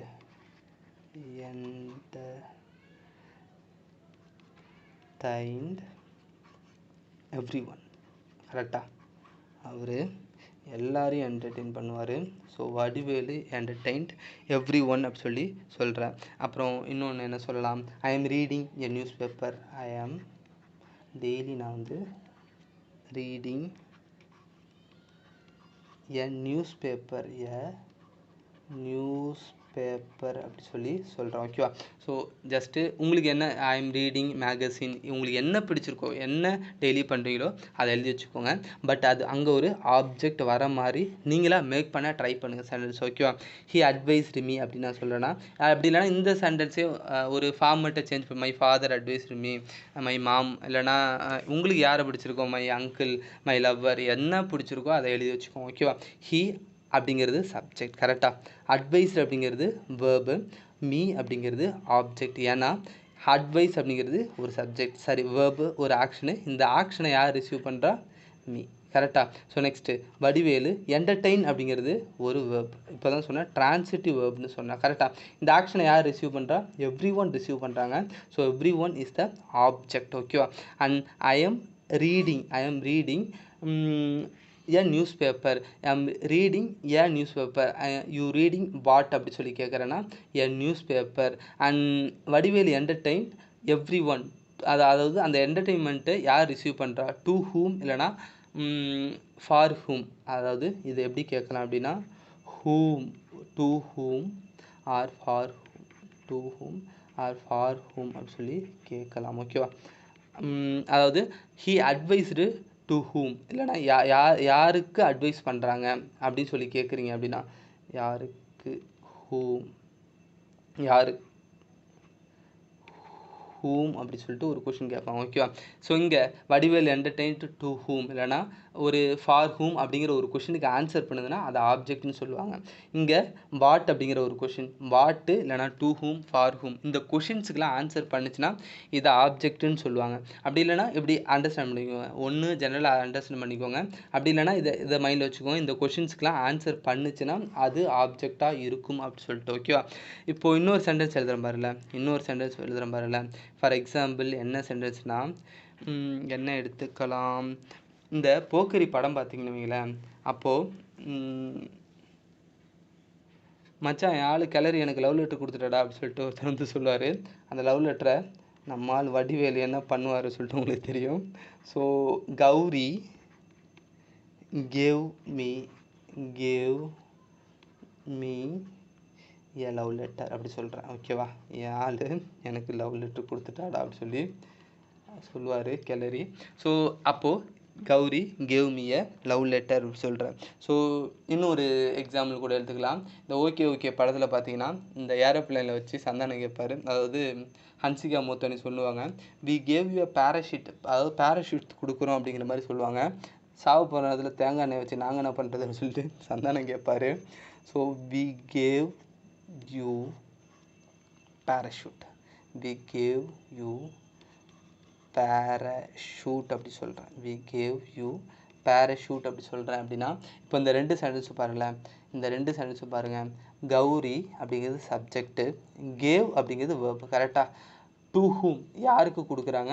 me அப்படிங்கிறது ஆப்ஜெக்ட். பட் வாட் என்ன கொடுக்குறாங்க அப்படின்னு சொல்லி கேட்டாலும் ஏன் லவ் லெட்டர்னு வருது. கரெக்டாக? டு ஹூம் அந்த கொஷினுக்கு ஆன்சர் பண்ணுது, டு ஹூம் அப்படிங்கிற கொஷினுக்கும் ஆன்சர் பண்ணுது, அண்ட் வாட் அப்படிங்கிற கொஷினுக்கும் ஆன்சர் பண்ணுது. கரெக்டாக? அப்போது இங்கே ரெண்டு ஆப்ஜெக்ட் இருக்குன்னு அர்த்தம். ஒரு சென்டென்ஸில் ரெண்டு ஆப்ஜெக்ட் இருந்துச்சுன்னா இந்த ஹூம் அப்படின்னு ஒரு கொஷினுக்கு ஆன்சர் பண்ணலையா, அது இன்டைரக்ட் ஆப்ஜெக்ட். இது ஐஓ அப்படி சொல்லி எடுத்துக்கணும். ஓகேவா? டு வாட் என்ன கொடுத்தாங்க அப்படிங்கிற கொஷினுக்கு ஆன்சர் பண்ணது இல்லையா, அது டைரக்ட் ஆப்ஜெக்ட்னு சொல்கிறாங்க. So direct object, indirect object சொல்லிட்டு ரெண்டாக எடுத்துக்கணும். ஒரு ஆப்ஜெக்ட் இருந்தால் அது ஜஸ்ட் ஆப்ஜெக்ட் தான். ஐ எம் ரீடிங் நியூஸ் பேப்பர் அப்படி சொன்னால் அது ஜஸ்ட்டு எப்படி சொல்கிறது, ஒரே ஒரு ஆப்ஜெக்ட் தான். ரெண்டு ஆப்ஜெக்ட் இருக்குது. ஃபார் எக்ஸாம்பிள் இங்கேயும் பாருங்கள், வி அப்படிங்கிறது சப்ஜெக்ட், கேவ் அப்படிங்கிறது வேர்பு, யூ அப்படிங்கிறது வந்து பார்த்தீங்க அப்படின்னா வி கேவ் யூ அப்படிங்கிறது இன்டைரக்ட் ஆப்ஜெக்ட், அண்ட் பேராஷூட் அப்படிங்கிறது டைரக்ட் ஆப்ஜெக்ட். சில பேர் இந்த ஃபஸ்ட் எடுத்தோடனே இருக்கிறது டைரக்ட் ஆப்ஜெக்ட், செகண்ட் இருக்கிறது இன்டைரக்ட் ஆப்ஜெக்ட் சொல்லுவாங்க. அப்படிலாம் இல்லை, இன்டைரக்ட் ஆப்ஜெக்ட் டைரக்ட் ஆப்ஜெக்ட் மாற்றி கூட வரலாங்க. ஃபார் எக்ஸாம்பிள் இன்னொரு சென்டென்ஸ் சொல்கிற மாதிரில ஷீ ரோட், இப்போ இப்படி எழுதலாம், she road a letter, letter to me அப்படி சொல்கிறேன். She road a letter to me அப்படி சொல்கிறேன் அப்படின்னா இங்கே வந்து பார்த்தீங்கன்னா ஷீ அப்படிங்கிறது சப்ஜெக்ட், ரோட் அப்படிங்கிறது நமக்கு வேர்பு, ஏ லெட்டர் அப்படிங்கிறது அதாவது ஷீ ரோட் வாட் அப்படின்னு சொல்லி கேட்டிங்கன்னா என்ன எழுதுனாங்க? லெட்டர். கரெக்டாக? அப்போது இது டைரக்ட் ஆப்ஜெக்ட். டு ஹூம் அப்படி சொல்லி இது டிஓ சொல்லி ஓகேவா? டு ஹூம் அப்படி சொல்லி கேட்டிங்கன்னா டு மீ கரெக்டாக? அப்போ இது இன்டைரக்ட் ஆப்ஜெக்ட். ஓகேவா? ஸோ டைரக்ட் ஆப்ஜெக்ட் எது, இன்டைரக்ட் ஆப்ஜெக்ட் எது அப்படின்னு பார்த்துக்கோங்க. கொஞ்சம் நிறைய சென்டென்ஸ் எடுத்து இந்த கொஷினெல்லாம் டு ஹூம், ஃபார் ஹூம் அந்த கொஷின்லாம் கேட்டு பழகிக்கோங்க. ஓரளவுக்கு ஐடியா கிடச்சிருக்குன்னு நினைக்கிறேன். கரெக்டாக? ஆப்ஜெக்ட்னா என்ன, ட்ரான்சிட்டிவ் வெர்ப்னா என்ன அப்படிங்கிற ஒரு கிளியர் ஐடியா கிடச்சிருக்குன்னு நம்புகிறேன். ஸோ நெக்ஸ்ட்டு என்ன பண்ணலாம் அப்படின்னா complement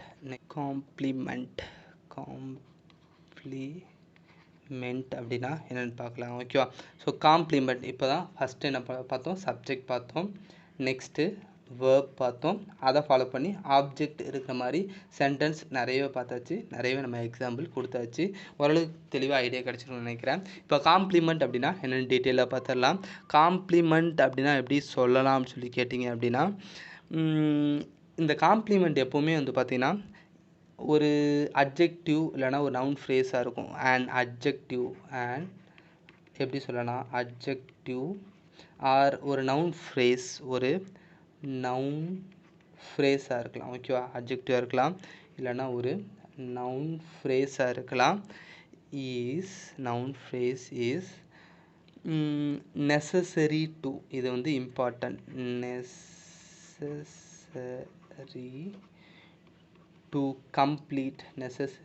to complete the meaning of the sentence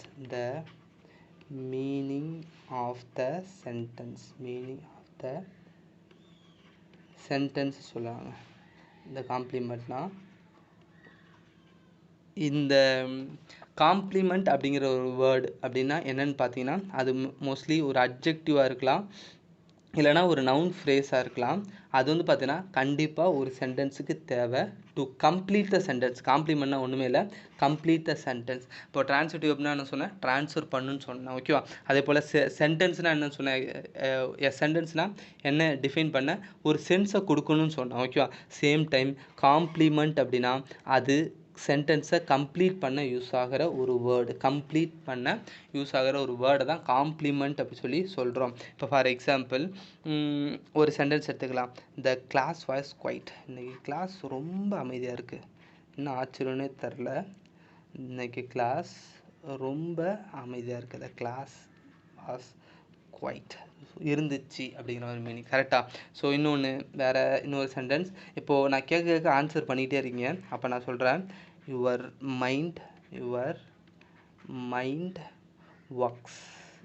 mind works அவசம். செம்மையாக உங்கள் மைண்ட் ஒர்க் பண்ணுதுங்க அப்படின்னு சொல்லி சொல்கிறேன். அப்படின்னா யுவர் மைண்ட் ஒர்க்ஸ் அவசம் அப்படி சொல்கிறேன். நெக்ஸ்ட்டு யுவர் ஃபாதர், உங்களுக்கு பிடிச்ச சென்டென்ஸ் எழுதிக்கோங்க. யுவர் ஃபாதர் பிடிச்ச பர்சன் யாரையாச்சும் வச்சு சென்டென்ஸை மேக் பண்ண ட்ரை பண்ணுங்கள். ஓகே? அந்த உங்கள் நோட்டு ஃபுல்லாகவே அப்படி தான் இருக்கணும். அப்போ தான் நாளைக்கு வேணால் திருப்பி பார்க்க உங்களுக்கே தோணும். யுவர் ஃபாதர் லுக்ஸ் நைஸ் அப்படி சொல்கிறேன். ஓகேவா? ஸோ உங்கள் மதராக இருக்கட்டும், யாரை வேணால் எழுதிக்கோங்க. யுவர் பிரதர், சிஸ்டர், எதை வேணால் வச்சுக்கோங்க. யுவர் ஃபாதர் இல்லைனா மை ஃபாதர் லுக் நைஸ் அப்படிலாம் எழுதிக்கோங்க. இப்போ இந்த சென்டென்ஸில் வந்து பார்த்தீங்கன்னா இந்த கிளாஸ் அப்படிங்கிறது சப்ஜெக்ட். கரெக்டாக? வாஸ் இதெல்லாம் பி ஃபார்ம் வேர்பு, இதெல்லாம் வேர்ப் பார்க்கும்போது அதாவது வேர்ப் அப்படிங்கிற அதாவது வேர்ப்லேயே நிறைய டைப் இருக்குங்க. Finite verb, infinite verb and model, அதாவது மெயின் வேர்பு, ஆக்சிலரி வேர்பு சொல்லிட்டு எல்லாத்தையும் தெளிவாக வேர்ப் வரும்போது சொல்கிறேன். வாஸ் அப்படிங்கிறது வேர்பு. பட் இந்த குவைட் அப்படிங்கிறது வந்து பார்த்தீங்கன்னா ஒரு ஸ்டேட்டு. இங்கே வந்து பார்த்தீங்கன்னா எந்த ஒரு ஆக்ஷனும் ட்ரான்ஸ்ஃபர் ஆகலை. பட் இந்த குவைட் இல்லைனாலும் உங்களுக்கு ஒரு கிளியர் ஐடியா கிடைக்குதா பாருங்கள். இந்த கிளாஸ் இஸ் குவைட் அப்படின்னு சொல்லிட்டு இல்லை, இங்கே எதுவுமே இல்லை. த கிளாஸ் வாஸ் எனக்கு ஒரு சென்ஸே இல்லை. கரெக்டாக? அந்த சென்டென்ஸை கம்ப்ளீட் பண்ணுன்னா இங்கே ஏதாச்சும் ஒரு வேர்டு எழுதியாகணும். ஓகேவா? அந்த கம்ப்ளீட் பண்ணுறதுக்காக ஒரு வேர்ட் தேவைப்படுது இல்லையா? குவைட் அப்படிங்கிற ஒரு வேர்டு தேவைப்படுது இல்லையா? அதுதாங்க காம்ப்ளிமெண்ட் அப்படி சொல்லி சொல்கிறாங்க. ஓகேவா? யுவர் மைண்ட் அப்படிங்கிறது இங்கே ஒரு சப்ஜெக்ட், அதாவது நவுன் ஃப்ரேஸ் அப்படி சொல்லியிருக்கேன். இது ஒரு யுவர் மைண்டுங்கிறது ஒரு ஃப்ரேஸ்ன்னு சொல்லி இப்போ தான் பார்த்துருக்கோம். ஓகேவா? பட் இங்கே இதை சப்ஜெக்டாக யூஸ் பண்ணியிருக்காங்க. அடுத்தது ஒர்க்ஸ் அப்படிங்கிறது ஒரு ஆக்ஷன், அப்போ அது வேர்பு. அண்ட் இந்த ஒர்க் அப்படிங்கிறது இங்கே ட்ரான்ஸ்ஃபர் ஆகலை. ஆவ்சம் அப்படிங்கிறது வந்து பார்த்தீங்கன்னா இந்த ஒர்க்கை தான் சொல்லியிருக்காங்க, சாரி இந்த மைண்டை சொல்லியிருக்காங்க. ஓகேவா? இந்த ஒர்க் சாரி இந்த ஆவ்சம்ங்கிறது இந்த மைண்டை தான் சொல்கிறாங்க, இந்த ஒர்க்கு ஆவ்சம் சொல்லலை. யுவர் மைண்ட் ஒர்க்ஸ் ஆவ்சம் சொல்கிறாங்க. ஓகேவா? அப்போ இது ஒரு அட்ஜெக்டிவ். அப்போது இதுதான் அந்த காம்ப்ளிமெண்ட். ஓகேவா? ஸோ என்ன சார் அங்கே இந்த வேர்டை அட்ஜெக்டிவ்னு சொல்கிறீங்க, பட் இதை காம்ப்ளிமெண்ட் சொல்கிறீங்கன்னா இந்த சென்டென்ஸில் இதுக்கு பேர் காம்ப்ளிமெண்ட். பட் இந்த வேர்டு பார்த்தீங்கன்னா அட்ஜெக்டிவ் அப்படிங்கிற ஒரு கேட்டகரியில் வருது. அதை நெக்ஸ்ட் வீடியோவில் டீட்டெயில்டாகவே நான் எக்ஸ்பிளைன் பண்ணுறேன். ஓகேவா? நவுன்னா என்ன, அட்ஜெக்டிவ்னா என்ன, அட்வர்ப்னா என்னென்னு. ஓகேவா? நெக்ஸ்ட்டு இங்கே இந்த சென்டென்ஸில் இதுக்கு பேர் என்ன, இந்த பாட்டுக்கு பேர் என்ன அப்படிங்கிறத மட்டும் பாருங்கள். இது சப்ஜெக்ட்டு, இந்த பாட்டுக்கு பேர் வேர்பு. கரெக்டாக? இந்த பாட்டு லுக் ஃபாதர் லுக்ஸ், இந்த லுக்கை சொல்லலை, அந்த ஃபாதர் தான் நைஸ்ன்னு சொல்கிறான். கரெக்டாக? ஒரு அட்ஜெக்டிவ். அப்போ இதை காம்ப்ளிமெண்ட் அப்படி சொல்லலாம். ஓகேவா?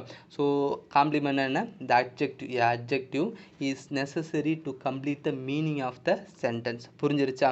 இப்போது இன்னொரு சென்டென்ஸ் எழுதுகிறேன் பாருங்களேன். இன்னொரு சென்டென்ஸ் நான் எழுதுகிறேன் பாருங்கள்.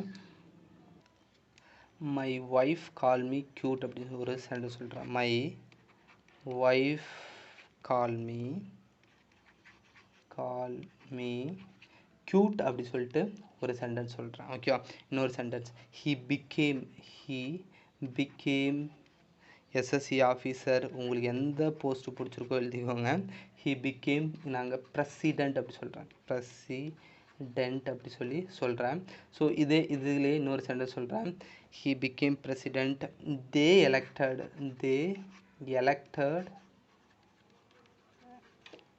ஹிம் ப்ரெசிடெண்ட் அப்படி சொல்லிட்டு ஒரு சென்டென்ஸ் இருக்கணும். இல்லை, தே எலெக்டட் ஹிம் ப்ரெசிடெண்ட் அப்படி சொல்கிறேன். இங்கே வாங்க இந்த சென்டென்ஸ் பார்க்கலாம்.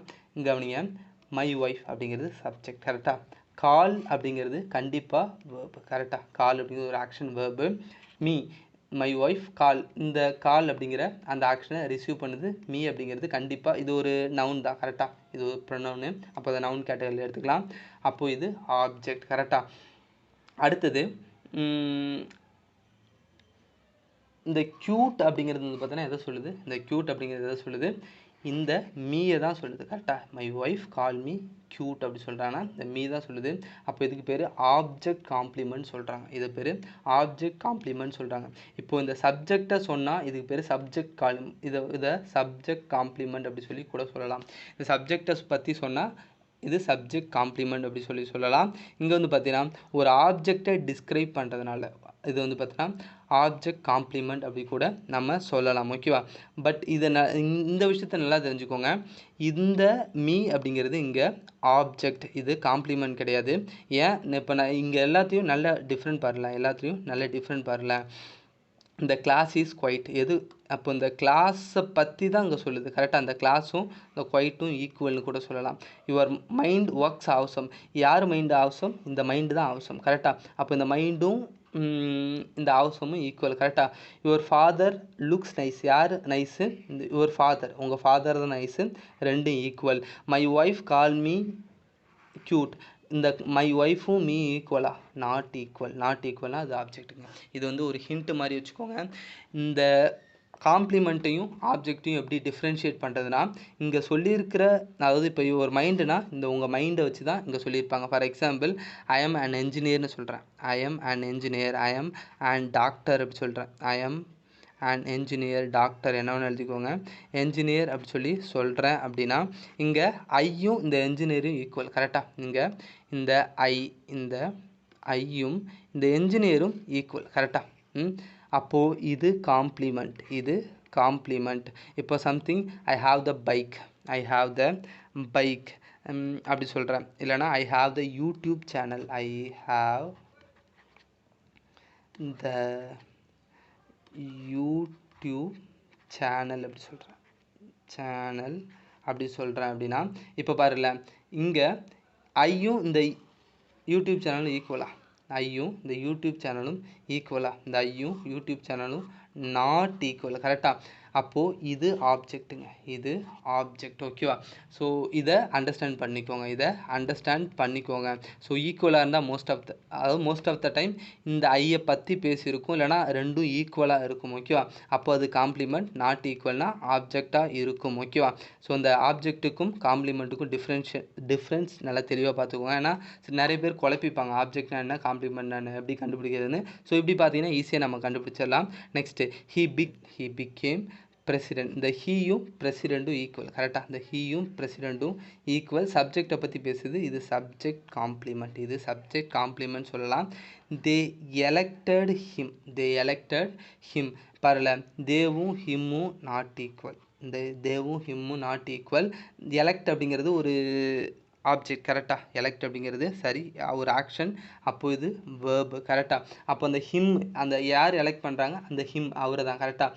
அப்போது இது ஒரு ஆப்ஜெக்ட். இது நாட் ஈக்குவல்னால் கண்டிப்பாக இது ஒரு ஆப்ஜெக்டாக இருக்கும். பிரசிடெண்ட் அப்படிங்கிறது யார், இந்த ஹிம். கரெக்டாக? இந்த ஹிம்மு. அப்போது இதை ஆப்ஜெக்ட் காம்ப்ளிமெண்ட் அப்படி சொல்கிறாங்க. ஒரு சென்டென்ஸில் இந்த பாட்டுக்கு பேர் இதுதான் சொல்லிட்டு ஜஸ்ட்டு தெரிஞ்சுக்கோங்க. பட் மெயினாக வந்து பார்த்தீங்கன்னா நம்மளோட எக்ஸாம் பர்ஸ்பெக்ஷனில் அது ஆப்ஜெக்டாக இல்லை காம்ப்ளிமெண்ட்டாக, இல்லை காம்ப்ளிமெண்ட்னா அது அட்ஜெக்டிவாக இருக்கும். ஓகேவா? ஆப்ஜெக்டாக இல்லை எதுவும் அட்ஜெக்டிவா அட்வர்பா அப்படி சொல்லி கண்டுபிடிக்க தெரிஞ்சால் மட்டும் போதும். ஏன்னா அந்த பிளேஸில் அது ஆப்ஜெக்டாக யூஸ் பண்ணணும்னா ஒரு வேர்டு யூஸ் பண்ணணும், அட்ஜெக்டிவாக யூஸ் பண்ணால் ஒரு வேர்டு யூஸ் பண்ணணும், அட்வர்பாக யூஸ் பண்ணால் ஒரு வேர்டு யூஸ் பண்ணியிருக்கணும். அங்கே தான் எரர்லாம் கொடுத்துருப்பாங்க. ஓகேவா? ஸோ அது ஒரு ஆப்ஜெக்டா இல்லை ஒரு காம்ப்ளிமெண்ட்டாக இல்லைனா அட்ஜெக்டிவ் அப்படி சொல்லிட்டு கண்டுபிடிக்க தெரிஞ்சால் மட்டும் போதும். இப்படி கண்டுபிடிக்கிறது அப்படிங்கிறது ஒரு இம்பார்ட்டண்டான விஷயம். அதை எப்படி கண்டுபிடிக்கிறேன் அதை நல்லா தெளிவாக பார்த்துக்கோங்க. ஓகேவா? ஸோ இது பேர் தாங்க காம்ப்ளிமெண்ட். இது ஐ திங்க் அண்டர்ஸ்டாண்ட் ஆகிருக்கும்னு நினைக்கிறேன். இல்லைனா ஒன்ஸ் அகெயின் இதை பாருங்கள், கண்டிப்பாக தெளிவாகவே அண்டர்ஸ்டாண்ட் ஆகும். நெக்ஸ்ட் வந்து பாருங்களேன், அட் லாஸ்ட் ஒரே ஒரு விஷயம் மட்டும் பார்த்துட்டு நம்ம முடிச்சுக்கலாம். அட் லாஸ்ட் வந்து பார்த்தீங்கன்னா அட்ஜங்க்ட் அப்படின்னா என்னன்னு சொல்லி பார்க்கலாம். சாரி, அட்ஜங்க்ட் என்ன வருங்க, அட்ஜங்க்ட் அப்படின்னா என்ன வரும், அட்ஜெக்ட்னா என்ன அப்படின்னா ஒன்றும் இல்லை, ஜஸ்ட்டு தெரிஞ்சுக்கோங்க. இதுலேயும் இன்டெப்த்தாக இருக்குது, பட் இன்டெப்த்தாக நமக்கு எதுவும் தேவையில்லை. ஜஸ்ட்டு என்னன்னு மட்டும் தெரிஞ்சுக்கோங்க. It contain extra information. Extra information தான் இதில் இருக்கும். அண்ட் அந்த information not necessary to the sentence. That is not necessary to complete the meaning of the sentence.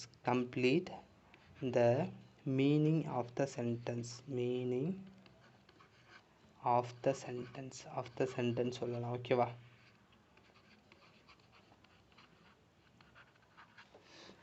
Once again இதையும் பக்கத்தில் எழுதி வச்சுக்கோங்க. ஏன்னா நம்ம போர்டில் என்ன எழுதுகிறோமோ அதான் ஸ்டூடெண்ட் எழுதி வைப்பாங்க. வித்தவுட்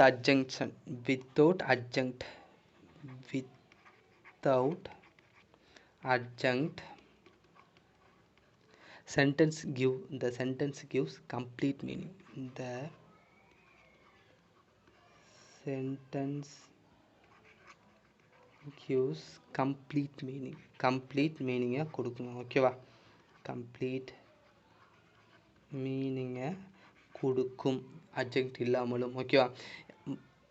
அப்போது இந்த அட்ஜெக்ட் அப்படிங்கிறது என்னென்னு பார்த்தீங்க அப்படின்னா இது ஒரு எக்ஸ்ட்ரா இன்ஃபர்மேஷனை கொடுக்கும். எப்போவுமே இந்த எக்ஸ்ட்ரா இன்ஃபர்மேஷன் கொடுக்குறாங்க இல்லையா, அதில் தான் நமக்கு பிரச்சனையே இருக்குது. இப்போ ஃபார் எக்ஸாம்பிள் ஒரு சென்டென்ஸ் சொல்கிற மாதிரில, இப்போது நம்ம வீட்டில் பிரதரோ அக்கா தங்கச்சிலாம் இருந்தால் இன்னும் கொஞ்சம் பஞ்சாயத்து. என்ன சொல்லுவாங்கன்னா நம்மளை, he is speaking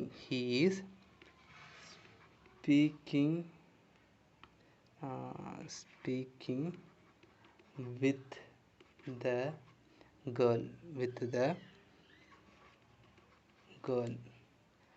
அப்படின்னு சொன்னால் கூட பரவாயில்ல. வீட்டில் யாராச்சும் என்னடி பண்ணிகிட்ருக்காங்க அப்படின்னு சொல்லி கேட்டாங்கன்னா he is speaking with a girl அப்படின்னு சொல்லிட்டு சொன்னால் கூட பரவாயில்ல. எவ்ரி டே அப்படின்னு சொல்லிட்டு பக்கத்தில் ஒரு வேர்டு போடுவாங்க. டெய்லி பேசிகிட்ருக்காமா, எவ்ரி டே அப்படி சொல்லிட்டு ஒரு வேர்டு போடுவாங்க.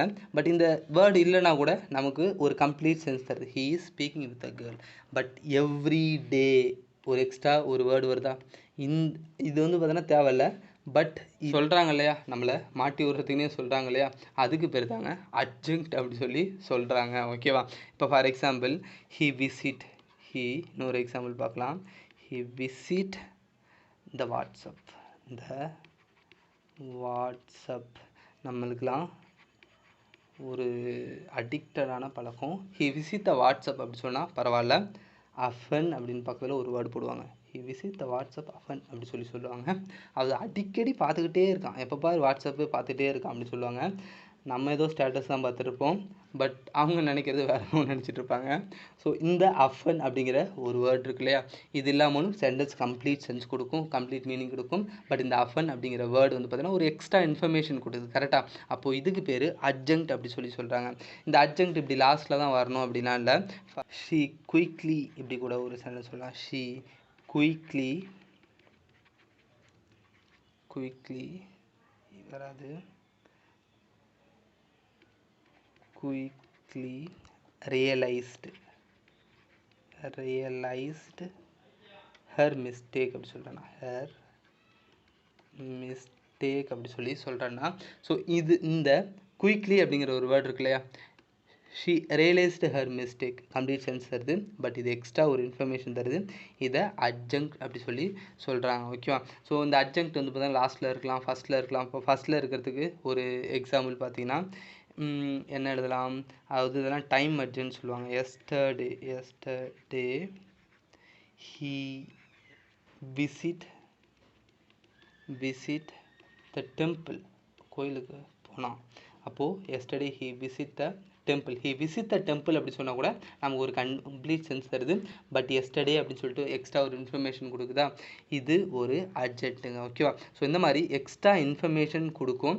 பட் சென்டென்ஸுக்கு அது வந்து பார்த்திங்கன்னா அது இல்லைனாலும் ஒரு கம்ப்ளீட் சென்ஸ் தரும். அது எல்லாமே நமக்கு அட்ஜெக்ட். ஃபார் எக்ஸாம்பிள் நம்ம பக்கத்து வீட்டுக்காரெல்லாம் வந்து சொல்லுவாங்க, I saw him at the theatre, இல்லைனா அட் த பீச் அப்படின்னு சொல்லுவாங்க. ஐ சா ஹிம் அப்படின்னு சொன்னால் அது ஒரு கம்ப்ளீட் சென்ஸ் தருது. கரெக்டாக? ஐ சா ஹிம் அப்படின்னு சொன்னால் ஒரு கம்ப்ளீட் சென்ஸ் தருது. பட் அவங்க அதோட நிறுத்திக்க மாட்டாங்க, அட் த பீச்சுன்னு சொல்லுவாங்க. ஐ சா ஹிம் அட் த பீச்சுன்னு சொல்லுவாங்க. ஸோ இந்த மாதிரி எக்ஸ்ட்ரா வர இன்ஃபர்மேஷன் எல்லாமே வந்து பார்த்திங்கன்னா அட்ஜங்க்ட். ஓகேவா?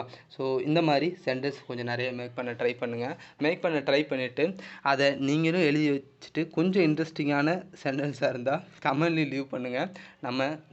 நானும் தெரிஞ்சுக்கிறேன், மற்றவங்களும் சென்டென்ஸ் எப்படி ஃபார்ம் பண்ணுறதை சொல்லி தெரிஞ்சுக்குவாங்க. நம்ம நெக்ஸ்ட் கிளாஸில் பார்க்கலாம். Thank you guys. Stay with நாகாஸ்டிக்ஸ்.